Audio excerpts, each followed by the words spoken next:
So, next we're going to talk about working with male survivors. Um, well, we know men are underreported. We do see male survivors here. Male infants are biologically wired to be more emotionally reactive and expressive than females. Think about that. Do you see this? Gender socialization. Males and females are socialized into gender roles, which include how to make females and males process and deal with emotions.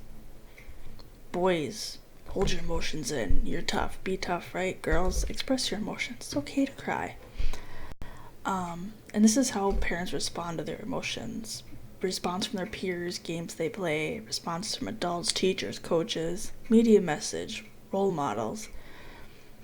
Most socialization does not reach consciousness. So, by middle school, boys are less aware of their emotions, boys are less expressive of their emotions, and boys are less empathetic towards others and themselves. So, remember the good girl, real men box activity? Well, if a person may identify as gay, weak, sissy, helpless, or a girl, these are terms that are used, right? When you think about big, rough, tough men, we're tough, strong, dominant, emotionless, accept anger. Males are less likely to report being sexually assaulted due to repercussions. While all victims and survivors often have feelings of powerlessness and weakness, men will often feel that they should have done something to prevent the assault. This is especially true in cultures where male dominance is a norm.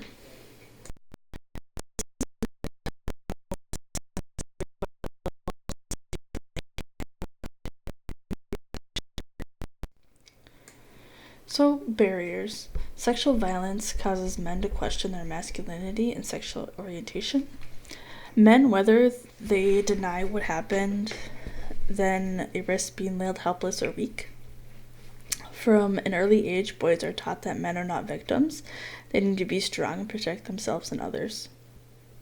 If a male had some basic emotional need met by a perpetrator or was physically aroused by the sexual assault, it is likely that he will be very confused about the relationships. This can be true for many men, whether or not their orientation is gay, straight, bisexual, and or undeclared. If a perpetrator was a female, the male may see the abuse as an expected or normal sexual experience rather than sexual violence. Things to remember. Male survivors may present other concerns as more important than sexual violence. Use the victim's language. Allow the victims to share the feelings when they feel safe and are ready. Help create a safe space, and support network.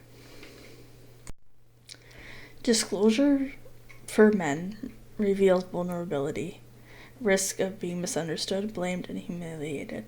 For some men, it's not empathetic to focus on feelings. Beliefs and myths about males that have been conditioned into all of us. Males cannot be victims of sexual assault. Weak and unmanly if assaulted, they need help. Must be gay or have given off homosexual signals. We may fall back on myths and stereotypes when we feel overwhelmed or at a loss for help or otherwise threatened. Lots of research shows if you, the advocate for healthy change, that he has mixed feelings about, he will be less likely to make that change.